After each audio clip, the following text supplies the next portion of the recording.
할렐루야. 참으로 복되고 좋은 주님의 날입니다. 눈이 간밤에 많이 좀 오기는 했지만요, 다행히 지금은 많이 녹아서 다행입니다. 어제 눈 때문에 사고 소식도 많고 그래서 또 염려도 적이 좀 됐습니다만, 오늘은 또 화창한 날씨를 보여주고 있습니다.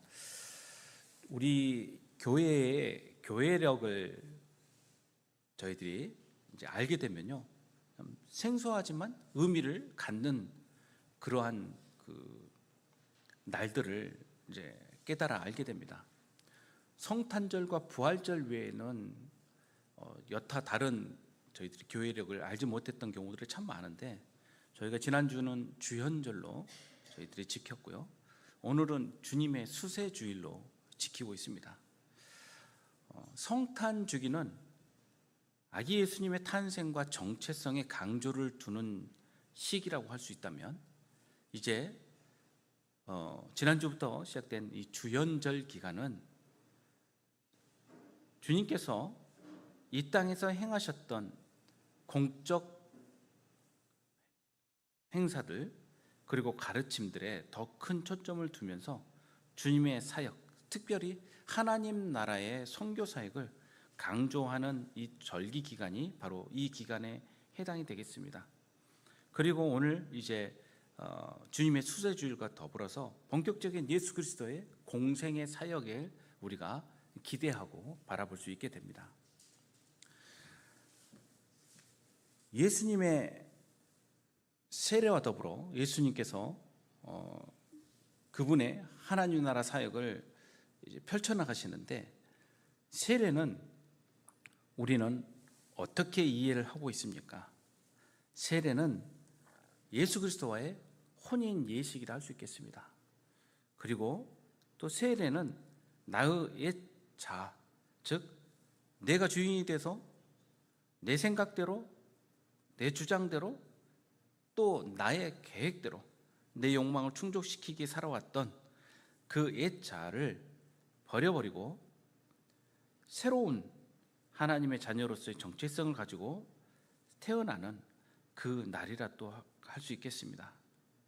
나의 욕심과 나의 욕망은 십자가에 못 박고 내 안에 오직 그리스도만 사시는 삶으로 새롭게 시작하는 그 진입을 할 수 있겠습니다. 그런데 이 모든 것들은 죄인인 우리들에 해당이 되는 것인데, 예수님께서 세례를 받으셔야 했다라는 부분에 있어서 우리는 조금만한 궁금증을 갖게 됩니다. 아마 초기 교회도 이러한 그 궁금증들과 또 우려도 많이 있었던 것 같아요. 예수님께서 죄가 없으신데 온전하신 분인데 왜 세례를 받으셔야 했을까?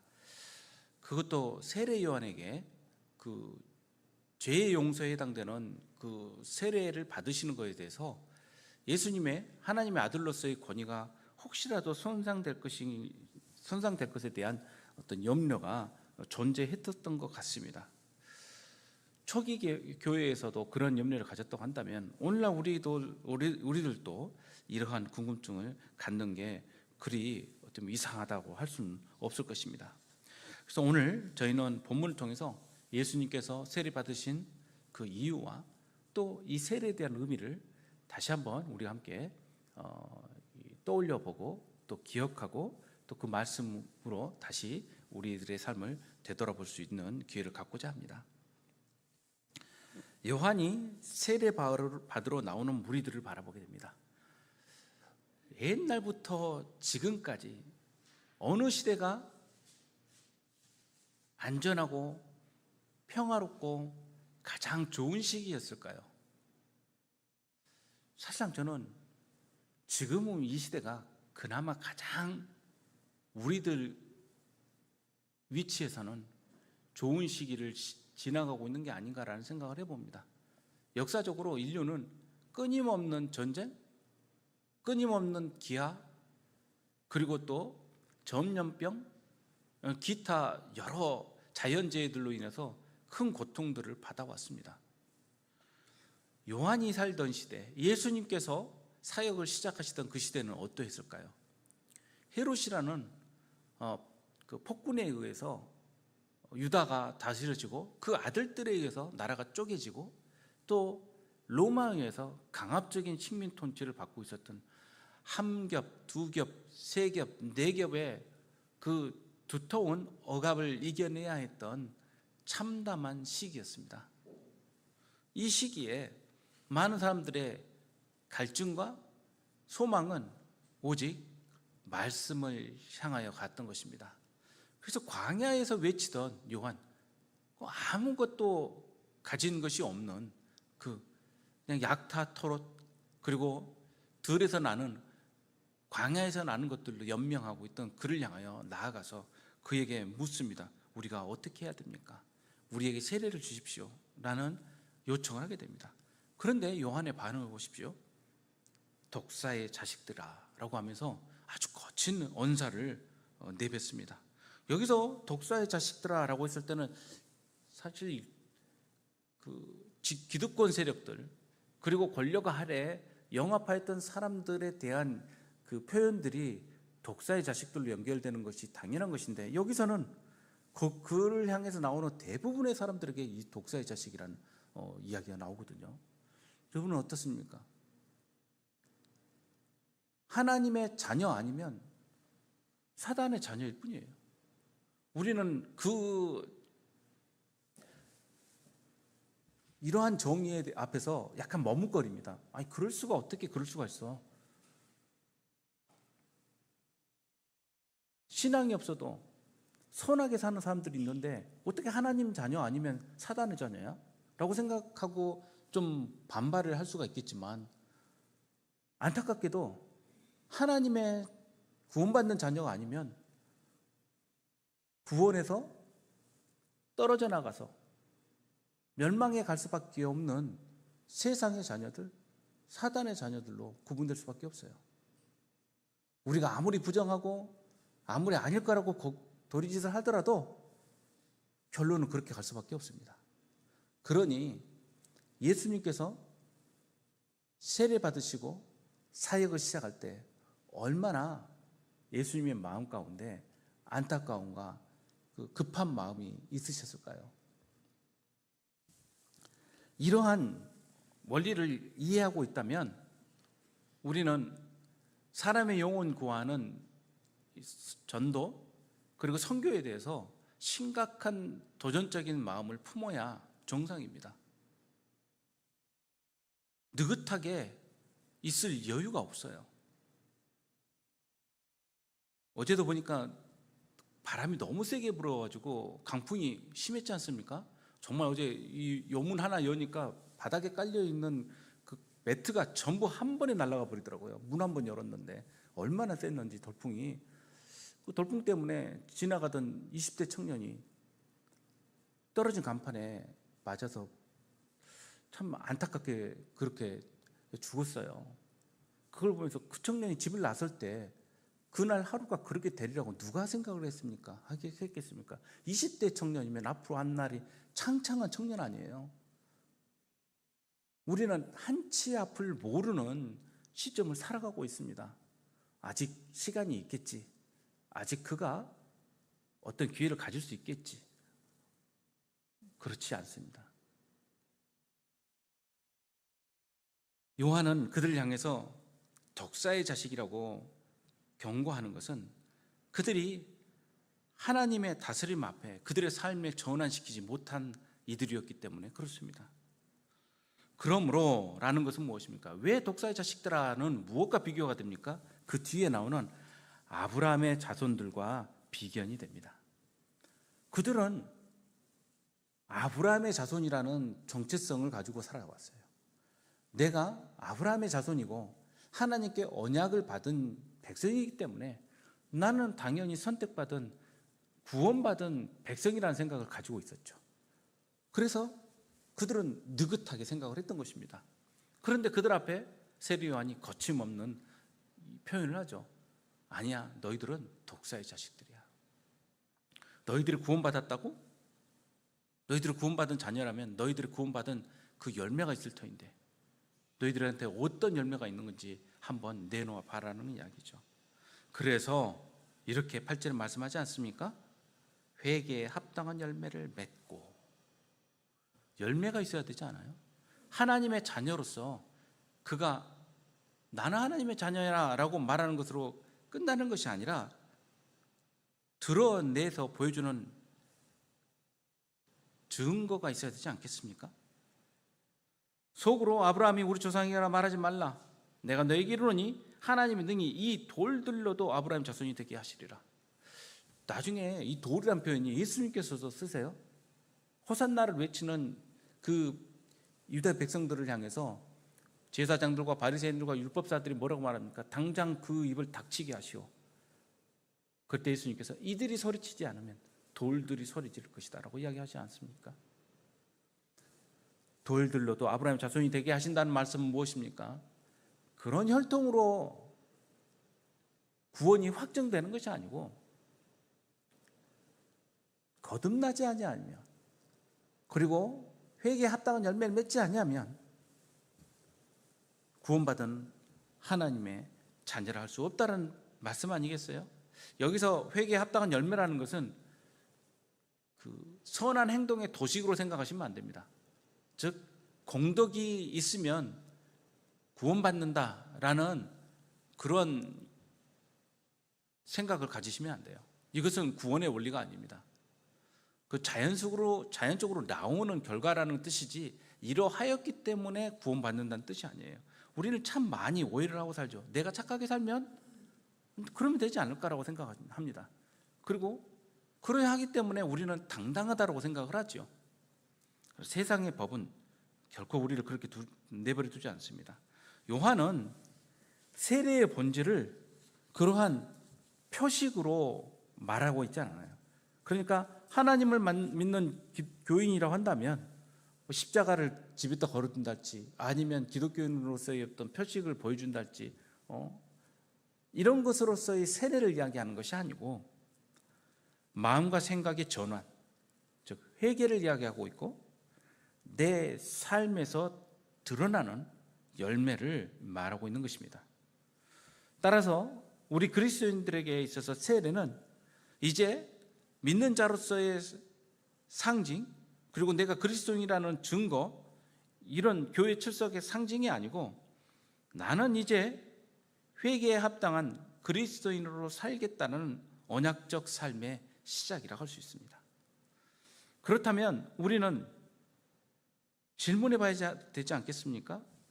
내 세례의 증거는 어떻게 드러나고 있는가? 질문해 봐야 되지 않겠습니까? 이미 도끼가 나무 뿌리에 놓여 있다고 말씀하고 있습니다. 즉 심판이 멀리 있는 게 아니에요. 우리 코앞에 다가와 있습니다. 세례 요한이 이 말씀을 선포할 때가 2000년 전입니다. 이미 도끼가 우리 앞에 놓여져 있는 것입니다. 우리는 우리 삶에 있어서 급한 것들을 매일 머리에 떠올리죠. 이렇게 해봐야 되지 않을까? 저렇게 해봐야 되지 않을까? 이렇게 돌파해야 되지 않을까? 저도 사실 그렇습니다. 아침에 눈 뜨면요, 하루 종일 내 머릿속에 꽉 차 있어요. 뭐로 꽉 차 있냐면 지금 현재 꼭 필요하고 해결해야 될 문제들로 꽉 차 있습니다. 그런데 문득 정신을 번쩍 차릴 때가 있습니다. 이게 중요한 것일까? 진짜 중요한 것을 내가 잊어버리고 있는 것이 아닐까? 이미 도끼가 나무 뿌리에 놓여 있습니다. 좋은 열매를 맺지 아니하는 나무마다 찍혀서 던지게 될 것입니다. 이제 무리가 화답을 합니다. 그러면 우리가 무엇을 하리까? 정말 중요한 반응이에요. 세례받은 우리는 항상 매주일 이 질문을 던져야 돼요. 말씀 앞에서 던져야 됩니다. 그러면 우리는 어떻게 해야 됩니까? 사도행전에서 오순절 성령 강림이 일어나고 초기 교회에 그 수많은 성령의 역사가 일어날 때 사람들이 입을 모아 던진 이야기가 뭡니까? 이제 우리가 어떻게 해야 됩니까? 라는 질문들을 사도들 앞에서 던졌던 거예요. 형제들이요, 우리가 어떻게 해야 될까? 그들은 울부짖으며 그 질문들을 던졌습니다. 평양에서 대부흥이 일어날 때, 성령의 역사가 일어날 때 던졌던 질문들이 바로 이 질문입니다. 우리가 어떻게 해야 됩니까? 이제 그 열매가 무엇인지 드러나고 있습니다. 옷 두 벌 있는 자는 옷 없는 자에게 나눠줄 것이다. 우리는 항상 부족하다고 생각을 하죠. 그래서 좀 더 나은 것들을 취하려고 여념이 없습니다. 나보다 못 가진 사람보다는 나보다 더 가진 사람에게 항상 눈길이 가 있습니다. 그래서 항상 부족합니다. 끝이 없을 수밖에 없어요. 10억을 갖고 있으면 통장에 부자가 될까요? 요즘은 10억 갖고 어디 가서 돈 있다는 행세 못하죠. 10억, 너는 10억도 없어? 이런 말 듣게 마련이죠. 100억? 그거 갖고 돈을 찍어내는 세상인데 하루 만에 100억씩 얻어내는 사람들 주식시장에서는 아주 흔합니다. 뭐 서울에서 수도권에서 아파트 몇 채만 갖고 있어도 그냥 지금 아마 작년 한 해 동안 뭐 100억 이상씩 주머니에 있는 사람들이 꽤 될 겁니다. 1000억? 그거 갖고 크게 부자라고 거들먹거리기는 너무 큰 부자들이 많아요. 우리의 눈은 그렇게 높아집니다. 나에게 무언가 남아있다고 한다면 그것은 누군가에게는 없는 거예요. 그래서 여유가 있는 모든 잉여 물품들은 내 것이 아니라는 것을 생각을 가져야 됩니다. 그것은 누군가의 것, 하나님의 것이라는 것을 우리는 기억을 해야 됩니다. 그래서 여기서는 옷을 나눠주라, 먹을 것을 나눠주라 이렇게 이야기하고 있습니다. 옷, 먹을 것만 이야기하는 것일까요? 이건 상징이죠. 세리들도 나섭니다. 백성들은 이렇게 이야기하고, 세리들은 어떤 사람들입니까? 관리들이죠. 우리는 무엇을 해야 됩니까? 부가 된 것 외에는 거두지 말라. 당시 세리들은요, 월급이 없었어요. 세리가 되기 위해서 수많은 뇌물을 갖다 바쳐야 했습니다. 그러면 공인된 세리가 될 수 있었어요. 그럼 세리는 무엇으로 먹고 삽니까? 자, 너희들은 1년에 이 지역에서 100억만 걷어다 우리한테 세금으로 내. 그러면 이들은 얼마를 얻을까요? 내가 낸 돈이 있고 속된 편으로 뽕을 뽑아야 되지 않겠습니까? 왜 의원들이 돈을 공천원금으로 헌납을 하면서까지 그 자리를 갑니까? 국민들을 섬기기 위해서 돈 쓰면서 그렇게 갈까요? 웃기지 않습니까? 그 이상 1억을 쓰면 10억이 돌아오고 10억을 쓰면 100억이 돌아오니까 그렇게 하는 것 아니겠습니까? 세리를 또한 그렇게 해왔습니다. 부가 된 것 외에는 거두지 말라. 너희들에게 필요한 것 외에는 더 이상 거두어들이지 말라는 이야기 아닙니까? 군인들이 물어 이르되 라고 했는데, 여기서 군인들은 힘을 가진 사람들을 말합니다. 이 힘은 무력도 되고 법도 됩니다. 그러니 여기서 군인이라고 말을 했을 때 이들은 법을 집행하는 사람들을 가리키는 이야기일 거예요. 우리가 어떻게 할까요? 사람들한테 빼앗지 좀 말아라. 빼앗는다는 건 뭘까요? 법의 이름으로. 법의 이름으로. 그러니까 세상이 허락하는 수단 하에서 그들은 얼마든지 가져가고 있었던 거죠. 그리고는 뭐라고 말하냐면요, 오늘날에도 똑같은 이야기를 해요. 법으로 문제가 없었다고 이야기해요. 그러니까 그들한테 물어보면 이게 잘못된 것입니까? 라고 물어보면 법으로 문제가 없었다고 이야기하지, 이게 어떤 부분에서 잘못이란 말을 절대 하지 않죠. 거짓으로 고발하지 말고 라는 부분에 이 법을 사용하는 사람들에게 주는 이야기예요. 거짓으로 고발하지 말라는 것은 법을 너희들 자의로 활용하지 말라는 뜻이죠. 급료를 족한 줄로 알라. 그 이상의 것들을 가지지 말라는 것이 계속 반복되고 있습니다. 즉 우리 형편에 맞는 게 무엇일까요?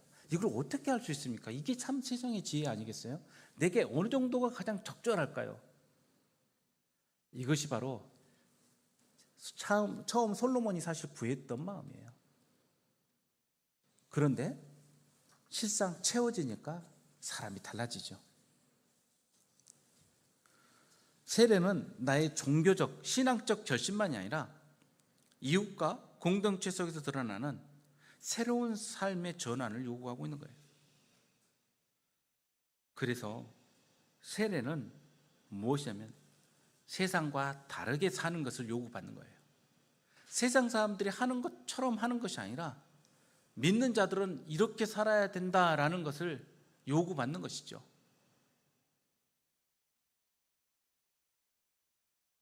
백성들이 바라고 기다림으로 모든 사람들이 요한을 그리스도신가 심중에 생각하니, 요한이 이러한 말 권위 있게 내보낼 때 사람들이 어떻게 생각했겠어요? 야, 그가 구세주 아닐까라고 생각하지 않았겠습니까? 요한의 다른 점은 바로 여기에 있습니다. 사람이 어느 정도 권위를 갖게 되면 자기 생각과 자기 말에 자기가 속아요. 이게 참 위험합니다. 특히 말씀의 권위를 갖는 사람들한테 이게 굉장히 위험한 도구로 할 수 있겠습니다. 그래서 사람은 권위를 갖고 어느 시점에 올라와 있을 때 스스로 내려오기를 주저하지 말아야 됩니다. 이 부분이 제일 어려운 부분인 것 같아요. 요한은 가장 낮은 자리에서 이 말씀을 전하였고, 낮은 자세로 그는 그리스도를 증언하였습니다. 나는 주님의 신발끈을 풀기도 감당하지 못하는 사람입니다. 신발끈을 푸는 것은 누가 했냐면 당시에 하인들, 몸종들 내지는 노예들이 이 일을 했습니다. 나는 노예보다 못한 사람이에요. 주님 앞에서는 감히 그렇게 할 수가 없습니다 라고 이야기한 사람 아닙니까? 나는 겨우 물로 세례를 줍니다. 물로 세례를 준다는 것은 당신들에게 생각과 방향의 전환을 요청하는 정도로 이 물이 그런 역할을 하겠지만, 주님께서는 성령과 불로 세례를 주시는 분입니다. 그래서 성령은 새 언약의 능력이죠. 하나님께서 약속으로 우리에게 언약으로 주시는 임재의 내주, 성령께서 우리 안에 거하시도록 역사하시는 것은 예수님밖에 할 수가 없어요. 과연 누가 그렇게 할 수 있습니까? 뭐 보혜사라는 말을 함부로 쓰는 사람들이 있더라고요. 이단 중에, 이단의 끝에 가 있는 사람들 중에 그 광화문에 있는 그 아저씨도 자기 자식들을 뭐 보혜사의 뭐 열매가 어떻고 이런 이야기를 함부로 하는데 그냥 다 무조건 아멘 하더라고요. 그 앞에서요. 참, 네. 하나님 무서운 줄 모르는 거죠. 하나님을 경외할 줄 모르는 사람들이 어떻게 하나님의 사람이라 할 수 있겠습니까? 불로 한다는 것은요, 정결케 하시는 능력과 심판의 불을 이야기하고 있어요. 주님께서는 심판주로도 오신다는 것을 우리는 알아야 됩니다. 손에 키를 가지고 자기 타작마당을 전환하시고 알곡을 모으시고 쭉정이는 태우시는 분이십니다. 그리고 좋은 소식을 전했습니다. 세례 요한은 이 좋은 소식을 전하는 사람, 즉 복음 사역자였죠. 그런데 그가 당한 일을 보십시오. 그가 이런 일을 함으로써 어떤 결과를 가져왔는지, 당시 최고의 권력자 중에 한 사람이었던 헤롯이 있습니다. 이 헤롯은 예수님 당시의 헤롯하고는, 예수님이 태어나실 때 헤롯은 아니죠. 그 아들입니다. 그런데 그 헤롯이 즉 대헤롯이라고 말하는 그 아버지 헤롯은 결혼을 얼마나 많이 했는지 10명 이상의 아내를 두었어요. 그리고 적어도 자기 직계로만 해도 이름이 드러난 자녀만 15명이에요. 뭐 그건 적죠. 사실 드러났다는 것은 직위를 얻은 사람들을 말하죠. 그 자손들끼리 서로 결혼을 시켰는데, 그리고 자기 이름을 따서 다 헤롯을 이름을 주었는데, 그 가운데 이 분봉왕 헤롯이 나타나게 됩니다. 이 분봉한 헤롯은 갈릴리 지역과 그 건너편에는 베레아 지역을 다스리던 사람이 바로 이 분봉왕 헤롯입니다. 이 분봉왕 헤롯이 헤로디아라는 여인과 결혼을 했는데 첫 번째 결혼이 아니에요. 그에게 원래 있었던 아내가 있었어요. 그 아내는 자기가 이혼시켜가지고 돌려보내버리고 이 헤로디아를 얻었는데, 이 헤로디아도 처음 결혼하는 여자가 아니라 첫 번째 남편이 있었는데 그 이복 형제 빌립이라는 헤롯 빌립이라는 그 사람과 결혼을 했었습니다. 이 헤롯 빌립과 결혼을 미리 해두었는데 그걸 그 남편을 버리고 이 사람과 헤롯과 함께 결혼을 다시 하게 된 것이죠. 이것은 온당한 일이 아니었던 것이에요. 그래서 성경에 보면 그의 동생 아내 헤로디아라고 되어 있는데 번역이 잘못되어 있다라는 부분을 많이 지적을 받죠. 여기서 동생 아델포스라는 이 단어가 형제를 뜻할 때 쓰는 단어인데 대를 계산을 해보니까 동생이 아니라 형에 해당된다라고 이렇게 계산이 되더라는 겁니다. 나이를 계산해 보니까 좀 더 나이가. 그런데 여기서는 권력의 아마 크기를 갖고 이야기하는 것 같아요. 당시 더 권세 있게 권력을 가지고 있었던 입장에서 그 위치를 갖고 번역을 하다 보니까 이렇게 된 것 아닌가, 저는 이렇게 생각을 하게 됩니다. 이 번역 때문에 뭐 말씀이 뭐가 잘못되지거나 이런 정도는 아니에요. 그러나 이제 오해할 수 있다, 이런 부분에서 학자들은 이야기를 하고 있습니다. 그래서 이것을 요한이 지적을 한 겁니다. 그리고 헤로데게는 세례 요한이 굉장히 위협적인 인물이었죠. 당시 권력의 질서와 그리고 그 행태들이 조목조목 반박되어지는 상황이었기 때문에 눈에 가시 같은 존재였지만 백성들이 두려워서 어찌할 바를 모르고 있을 때 우리가 알다시피 그 헤로디아의 딸, 그 딸의 요청을 들어준 척하면서 세례 요한을 데려다가 옥에 가두어 버리고 결국 참수형을 내리게 되죠. 그러니 세례받은 사람의 사회적 역할은 결국 불편한 진실을 넘길 수 없는 용기로 드러나게 됩니다. 세상에 침묵하는 것, 그리고 편의에 따라서 그것을 마치 중간적인 위치로 해석하는 것, 이런 것을 성경에서는 용납하고 있지 않아요. 그러니까 이것 또한 아주 정치적인 입장에서 끌어다 쓰는 사람들이 또 많더라고요. 마음대로 자기들이 끌어다가 공의를 위해서 자기들은 말을 한다고 보면 참 어처구니가 없죠. 보면은요, 감히 보온의표를 입에 떠올리고 자기들이 뒤에다가 그림으로 두고 막 보면은 그거 보고 있으면 속에서 불이 나서 저 같은 경우는 정말 이거 막 가슴을 칠 때가 많아요. 이게 정말 분노가 속에서 일어나서 저런 사람들이 정의를 이야기하도록 한국 교회가 방관하고 있으니 이게 말이 되나? 어제도 제가 한 분 만났는데 그분도 교회에 자기는 주차 교인이라고 하더라고요. 주차장만 왔다 갔다 하는 교인이라고 하더라고요. 근데 교회에 너무 실망이 돼서 그나마도 지금 못 하고 있다라고 이야기를 하더라고요.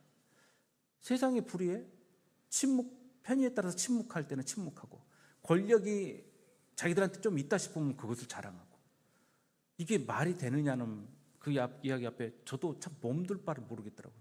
목사인 제가 뭐라고 말을 해줘야 될지 부인할 수도 없는 사실 아닙니까? 이제 요한은 옥에 갇히게 됩니다. 백성이 세례를 받을 때 21절에 이제 오늘 우리가 주목하고자 하는 내용이 등장을 합니다. 백성이 다 세례를 받을 때 예수도 세례를 받으시고 기도하실 때 하늘이 열리며, 여기서 세례를 받으시고 라는 부분에 있어서 아마 초기 교회의 염려가 이 성경 기록에 어느 정도 반영된 게 아닌가라는 이 학자들의 그 질문이 이 안에 담겨 있는데, 왜 그러냐면 세례 요한이 예수님께 세례를 주었다는 내용이 안 나와요. 세례 요한은 옥에 가두어지고 그리고 예수님께서 마치 그 뒤에 세례를 받으신 것처럼 그렇게 나옵니다. 그러나 예수님께서는 세례 요한에게 세례를 받으신 것이 분명하지요. 그리고 성경의 기록은 이런 시간의 흐름이 아니라 주제를 따라서 우리의 시선을 이끌고 있다는 것을 또 역시 보여주고 있습니다. 예수님께서 세례를 받으시는데 이와 더불어서 서로 이렇게 연결되는 지점이 뭐냐면요, 백성들이 세례 받을 때 예수님도 세례 받으셨다는 거예요. 이 부분은 예수님의 세례가 회개가 필요한 죄인으로서 회개가 아니라 죄인들과 함께 서서 그들과 함께 하시기 위한 사역의 시작이었다는 것을 드러내고 있는 것이죠. 예수님은 하늘 저 위에 고고한 곳에서 땅을 내려다보시는 분이 아니라 죄인들이 어기적 걸어가는 광야에서 함께 손을 잡고 출발하시는 분이시라는 것을 알 수가 있죠. 우리는 예수님의 연약함을 생각 안 할 때가 참 많아요. 예수님은 하나님의 아들이시고 온전하신 분이었기 때문에 정신도 온전하고 강하시고 육체도 온전하고 강하시고, 그리고 모든 부분에서 연약함이 전혀 없으셨을 거라고 생각하지만 성경에서는 그렇게 말씀하고 있지 않아요. 예수님은 육체적으로도 연약하셨던 분이시고 마음적으로도 약한 부분이 많으셨던 분입니다. 예수님 눈물도 많이 흘리셨어요. 보시면요. 예수님은 배탈 안 나셨을 것 같아요. 설사병 안 나셨을 것 같아요. 예수님 무엇을 드셔도 아니었을 거예요. 제가 보기에는요. 육체의 연약만 있었던 것이 아니라 우리들이 갖는 그런 생각들의 연약함들도 감히 이런 말씀을 할 수가 있느냐 하지만 예수님은 그런 연약함을 갖고 계셨으리라 생각합니다. 그렇지 않으면 육체로 오실 이유가 없는 거 아니에요? 그럼 무엇이 달랐을까요? 온전하신 부분은 하나님의 뜻에서 온전하셨던 것이죠. 하나님의 뜻을 알고 하나님의 뜻 안에 머물러 계시는 부분에 있어서는 온전하셨던 건 아닙니까? 그것이 가장 중요한 내용 아닐까요? 또 어디서 우리 목사님 그런데 예수님이 연약해서 시험도 많이 받으셨대 이런 식으로 잘못 앞뒤로 잘라갖고 이야기하시면 저 노예 정치부로 불려갑니다. 예. 그래서 해명을 하고 또 잘못하면 소송에 휘말릴 수가 있습니다. 예. 기도하실 때 그리고 나서 기도하실 때라는 단어가 나오죠. 세례 받으시고 기도하실 때 예수님께서 세례 받고 기도하셨다고 기록되는데 기도하실 때 예수님께서 많은 역사를 이루셨죠. 예수님께서 기도하실 때 어떤 역사가 일어납니까? 하늘이 열리는 역사가 일어나요.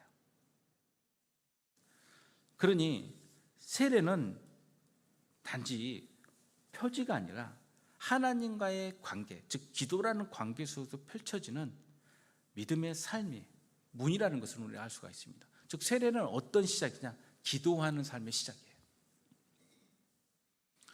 죄는 하나님과 인간 사이를 가로막죠. 절대 건널 수 없는 간격을 만들어냅니다. 결단코 건너갈 수가 없어요. 아브라함의 품에 안겨있던 나사로와 그리고 지옥에 있던 그 부자가 서로 대화를 나누죠. 아브라함에게 나한테 어떻게 좀 해주십시오. 여기서 거기로 건너갈 수가 없다. 하나님과의 관계를 죄는 결코 연결시켜 줄 수가 없습니다. 단절시킵니다. 성전에 나타나신 하나님께서 솔로몬에게 하신 말씀을 들어보십시오. 내가 이미 내 기도를 듣고 이것을 택하여 내게 제사하는 성전을 삼았으니 내가 하늘을 닫고 비를 내리지 아니하거나 메뚜기에게 토신을 먹게 하거나 전염병이 내 백성 가운데 유행할 때 내 이름으로 일컫는 내 백성이 그들의 악한 길에서 떠나 스스로 낮추고 기도하며 내 얼굴을 찾으면 내가 하늘에서 듣고 그들의 죄를 사하고 그들의 땅을 고칠지라 라는 말씀을 하십니다. 여기서 하늘이 닫혀 있다는 뜻은 무슨 뜻이냐면요, 하나님 관계가 단절됐을 때 이야기를 해요. 그러니 하나님께서 무엇을 이야기하시냐면 와서 기도하고 나를 찾으라고 이야기하시는데, 기도하고 찾기 위해서 필요했던 게 뭡니까? 피 흘림이었어요. 하나님의 관계를 잠시라도 열게 만드는 것이 바로 피 흘림, 속죄. 그 속죄제 아닙니까? 그런데 예수님께서 영원한 속죄의 양이 되심으로써 그 사이를, 하늘을 열어두셨죠. 그럼 우리는 이제 무엇만 하면 됩니까? 나아가서 기도하기만 하면 되는 것이죠. 아시는 분은 아시겠지만 저희 쉐마 저희 강단에 이 뒤에 있는 이 돌 이 벽의 모습은요, 솔로몬의 성전에 남아 있는 이 서쪽 벽을 상징적으로 나타내기 위해서 만든 벽이에요, 사실은요. 그래서 아마 나중에 이스라엘에 가시면 성전에 유일하게 남아 있는 서쪽 벽, 통곡 벽이라고 불리우는 그 벽을 보실 수가 있을 것입니다. 이보다는 훨씬 큰 돌들이죠. 그러나 돌의 재료는 지중해에서 온 것입니다. 이것도. 그래서 이 벽을 향해서 우리가 기도할 때, 물론 우리가 이렇게 말씀드리는 것은 마치 이 돌 자체에 무슨 능력이 있어서 이런 이야기를 들은 것이 아닙니다. 결단코 그런 건 없어요. 그러나 우리 마음에 하나님께서 드러내시고 주셨던 그 말씀을 기억해내고 그 기도를 함께 하면 하나님께서 우리들에게 응답하신다는 그 약속을 우리가 기억하자라는 뜻에서 저는 이렇게 디자인을 했었습니다. 그래서 내 이름을 여기에 영원히 있게 하리니 내 눈과 내 마음이 항상 여기에 있으리라는 말씀을 하시죠. 세례는 하늘이 열리는 사건입니다. 세례를 통해서 우리는 하나님과의 관계로 들어가게 되고요, 하나님께서 다스리시는 세상, 하나님의 나라로 들어가는 사건을 우리는 세례로 증언하고 있습니다. 세례 요한을 통해 백성이 세례 받을 때 예수님께서도 세례 받으셨다는 것, 그리고 우리와 같은 정말 감히 예수님의 무릎 아래로 드러날 수도 없는 우리들에게도 예수님께서 함께 연대하시면서 나도 너희와 같이 세례를 받았다라고 말씀하시는 예수님 앞에 나아갈 수 있도록 그렇게 하셨다는 것이죠. 이때 성령께서 비둘기 같은 형체로 그 위에 강림하시는데 22절 말씀이 굉장히 특징적인 말씀입니다.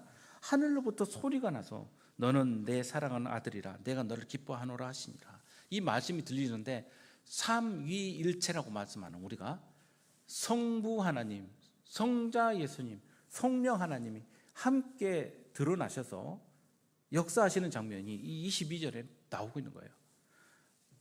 눈으로 인식할 수 없는 성령을 눈으로 인식할 수 있는 육체적 형체와 나란히 둠으로써, 즉 우리가 하나님을 감히 볼 수 없었는데, 그래서 그 제자들이 예수님께 간청하잖아요. 선생님, 우리에게 하나님을 보여주십시오. 그러면 내가 정말 더 이상 소원이 없겠습니다. 그래서 예수님께서 말씀하시죠. 너희가 나를 보고 있는데 왜 아버지를 보이라 하느냐. 눈으로 감히 볼 수 없었던 하나님을 우리는 예수 그리스도를 통하여 보게 되었고, 또 눈으로 인식할 수 없는, 보이지 않는 바람과 같은 성령을 눈으로 인식할 수 있는 그 비둘기 같은 형체로 드러내고 있으시고, 또 하나님을 들려주고 있는 장면이 22절에 있는 말씀이에요. 이 사건을 통해서 하나님께서 예수님이 어떤 분이신지를 분명하게 선언하고 계십니다. 내 사랑하는 아들, 내가 너를 기뻐한다는 그 말씀을 통하여 예수님을 증거하고 계시는 사건을 우리는 보게 됩니다. 여기에서 사랑하는 아들이라고 나오는 이 헬라어가 아가페토스인데, 이 아가페토스라는 단어, 아가페는 이 사랑이라는 뜻이잖아요. 근데 이 아가페토스라는 이 단어는 어떤 뜻도 갖고 있냐면 유일한이라는 단어 뜻도 담겨 있어요. 내 유일한 아들이다. 즉 하나님의 뜻을 온전히 이룰 수 있는 오직 유일하신 분, 그 예수님을 증거해내고 있는데, 가장 사랑하는 이라는 것이 바로, 왜 가장 사랑할 수 있어요? 무엇인가 가장 아끼고 사랑하는 것은 그게 유일하기 때문이에요. 그거 외에는 다른 데서 대체할 수 있는 게 전혀 없기 때문에 그렇습니다. 저한테도요, 가장 유일한 것들이 있어요. 제 아내도 그렇고 제 아들도 그렇고, 그 다음에 우리 대체할 수 없는 우리 성도님들도 마찬가지고요. 어떤 것도 대체할 수가 없어요. 제 목숨으로도 감당이 안 되는 거죠. 세상의 모든 부모들이 자녀들을 향해서 그런 생각을 갖지 않습니까? 차라리 자기 목숨을 던질지언정 결단코 그런 일을 보고자 하지 않죠. 여기서 유일한이라는 뜻이 담겨 있는 것이죠. 그 유일한 아들을, 독생자의 아들을 우리를 위하여 내어 놓으신 분이 하나님이십니다. 하나님께서 기뻐하셨던 분, 그때 예수님께서 이제부터 하나님의 일을 시작하십니다. 그때 그 뒤에 오늘 저희가 읽지 않았던 23절에 보면 30세쯤 되셨더라라는 말씀이 나와요. 이 30세라는 단어는 하나님의 일을 이루는 데 있어서 성경에 자주 등장하는 나이입니다. 요셉의 나이도 30세 보면요, 그렇죠? 그리고 다윗이 왕위에 올랐던 나이도 30세였습니다. 그래서 아마 이 상징적인 이 나이를 통해서 예수님께서 이제 하나님의 일을 본격적으로 시작하는 시기를 드러내고 있는 것입니다. 성도 여러분, 오늘 우리는 이 말씀을 가지고 한번 돌이켜 봐야 됩니다. 왜 예수님께서 세례를 받으셔야 했는지, 그것은 죄인의 자리로 내려오셔야 했던 예수님의 사역이었던 것입니다. 그리고 메시아적 취임이라고도 할 수 있겠습니다. 개인 경건을 이루시게 한 것이 아니라 구속사적인 하나님의 사명의 출발점이라 할 수 있겠죠. 그리고 성령의 기름 부으심은 자기 능력 과시가 아니고 성령의 임재를 드러내신 것입니다. 하늘에서 들리는 확증은 성취로 그가 얻은 상이 아니라 은혜로 이 상을 주어줄 수 있다라는 것을 선언하시는 내용이라 할 수 있겠습니다. 세례는 이런 그리스도와 연합한 표지입니다. 내가 결심했다는 고백이 아니에요. 내가 예수님을 믿기로 결단했다는 표지가 아닙니다. 하나님께서 우리를 받아주셨다는 표지이고 고백인 것입니다. 그래서 이 세례는 새로운 삶의 방향 전환을 끊임없이 요구하는 것입니다. 세례받은 사람은 죄를 결코 가볍게 여길 수 없고 동시에 은혜를 값싸게 만들 수 없습니다. 그래서 우리의 삶은 끊임없이 성령의 불바람을 통해서 기질을 당하고 있다는 것을 알아야 됩니다. 내 삶이 성령에 의해서 흔들리고 있는다. 흔들림을 받는다. 이 흔들린다는 것은 우리의 위치가 흔들린다는 뜻이 아닙니다. 우리의 마음을 기질하여서 내 안에 있는 당연하게 여기고 있는 것들이 흔들리면서 내 안에 있는 쭉정이들이 떨어져 나가고 알곡들로 채워지는 역사가 우리 안에 있는지 우리 스스로 질문해 봐야 될 것입니다. 오늘 수세주의를 통해 우리는 예수님께서 끝없이 낮아지셔서 죄인의 자리까지 내려오셔서 세례 받으신 장면을 함께 했습니다. 그리고 우리가 세례 받은 뜻을 함께 살펴보았습니다. 이제 우리는 정말로 우리가 세례 받은 하나님의 자녀로서의 열매가 있는지를 함께 살펴보고 우리가 우리 삶의 전환과 방향을 이 연초에 함께 가져가는 저와 여러분들 되시기를 주님의 이름으로 축복합니다. 함께 기도하겠습니다. 아버지 하나님, 우리는